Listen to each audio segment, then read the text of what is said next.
হরে কৃষ্ণ ভক্তবৃন্দ, আশা করি আপনারা সবাই ভালো আছেন এবং অবশ্যই করে আপনারা গীতা শ্লোক শ্রবণ করছেন। তাহলে চলুন আজকে ভিডিওটি শুরু করা যাক। ওং নমো ভগবতে বাসুদেবায়। ওং নমো ভগবতে বাসুদেবায়। ওং নমো ভগবতে বাসুদেবায়। শ্রীমদ্ ভগবদ গীতা দ্বিতীয় অধ্যায় সাংখ্যযোগ, শ্লোক নম্বর 62। ধ্যায়ত বিষয়ান পুংস সঙ্গতে সু উপজায়তে সঙ্গত সঙ্গায়তে কামঃ কামাৎ ক্রোধ অভিজায়তে। ধ্যায়ত শব্দের অর্থ হচ্ছে ধ্যান করতে করতে।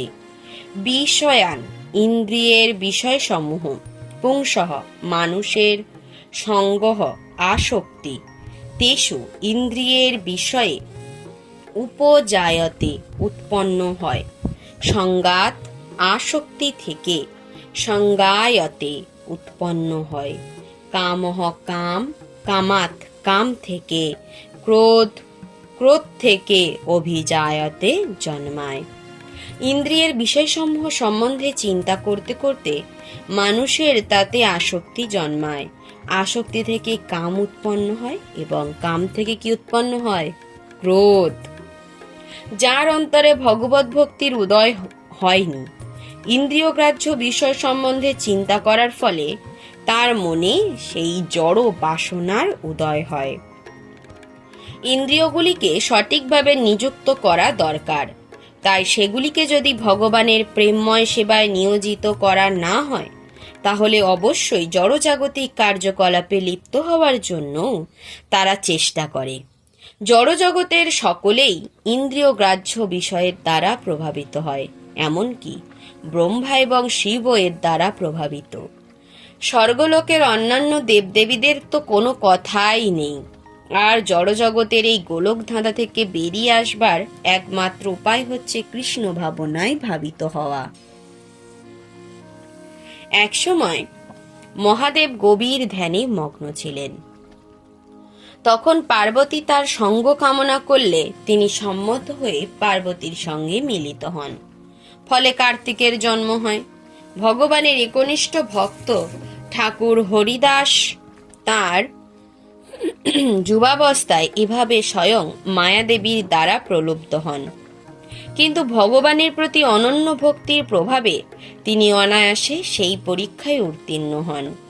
শ্রী যামুনাচার্যের লেখা পূর্বোক্ত শ্লোকে যেটি বর্ণনা করা হয়েছে, নিষ্ঠাবান ভক্ত ভগবানের দিব্য সাহচর্য লাভপূর্বক এক অপ্রাকৃত আনন্দের উন্নত স্বাদ আস্বাদন করার ফলে সমস্ত জড় ইন্দ্রিয় সুখ ভোগ পরিহার করতে পারেন, সেটি সাফল্যের রহস্য।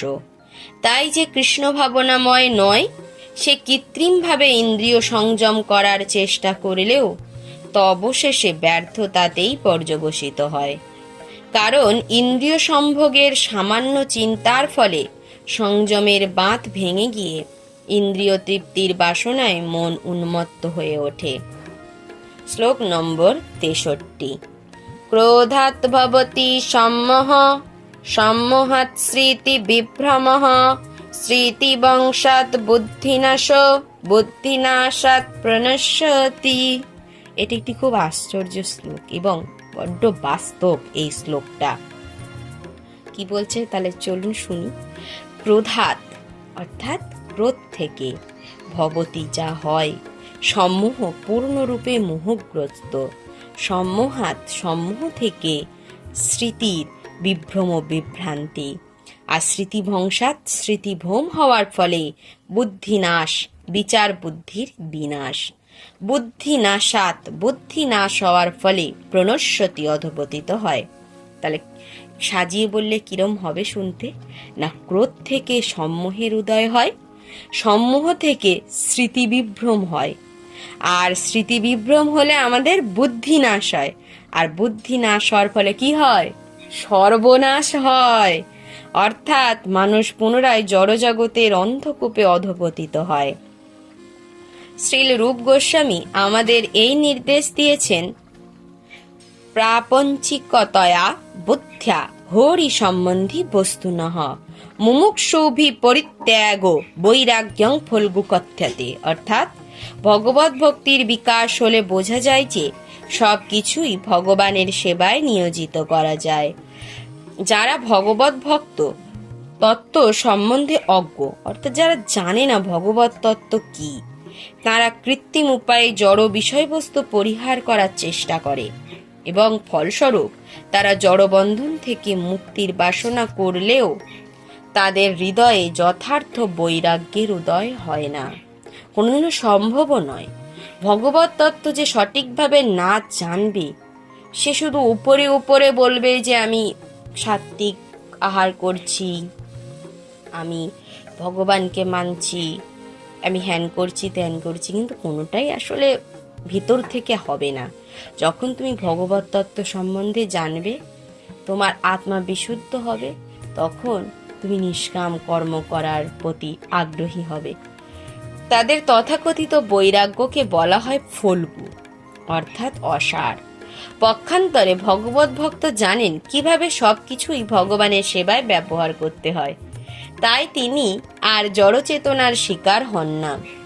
দৃষ্টান্তস্বরূপ নির্বিশেষবাদীদের মতে ভগবান অথবা পরম তত্ত্ব নিরাকার হওয়ার ফলে খেতে পারেন না।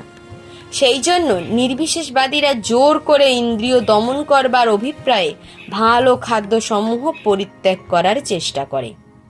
কিন্তু ভগবত ভক্ত জানেন যে শ্রীকৃষ্ণ পরম ভক্তা এবং ভক্তিভরে যা কিছু নৈবেদ্য তাকে নিবেদন করা হয় তা তিনি ভোজন করেন।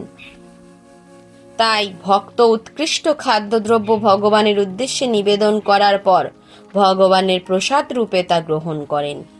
এভাবে ভগবানকে নিবেদন করার ফলে সব কিছু চিন্ময় হয়ে ওঠে এবং সেই ভগবত প্রসাদ গ্রহণ করার ফলে অধঃপতনের আর কোনো সম্ভাবনা থাকে না।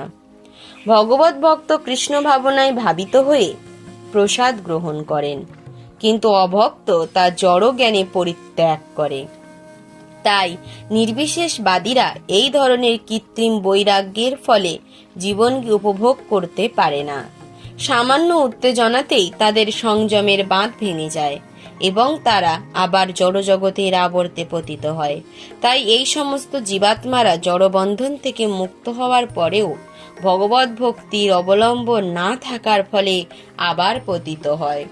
ওম সর্বে ভবন্তু সুখিনো সর্বে সন্তু নিরাময়া সর্বে ভদ্রাণি পশ্যন্তু কশ্চিৎ দুঃখম আপনুয়াত। ওম শান্তি, ওম শান্তি, ওম শান্তি। হরে কৃষ্ণ কৃষ্ণ কৃষ্ণ হরে হরে, হরে রাম রাম রাম হরে হরে। শ্রীমদ্ ভগবদ গীতা যথাযথ কি জয়। শ্রীল প্রভুপাদ কি জয়। অনন্ত কোটি বৈষ্ণব ভক্তবৃন্দ কি জয়। হরে কৃষ্ণ ভক্তবৃন্দ, ভিডিওটি যদি ভালো লেগে থাকে একটি লাইক করে দেবেন এবং ভিডিওটি কেমন লাগছে তা অবশ্যই কমেন্ট করে জানাবেন এবং নিজেদেরকে আধ্যাত্মিক জীবনে উন্নতি সাধনের জন্য বা নিয়ে যাওয়ার জন্য আমার চ্যানেলটিকে সাবস্ক্রাইব করে বেল আইকনটি অল করে রাখবেন। হরে কৃষ্ণ, ধন্যবাদ।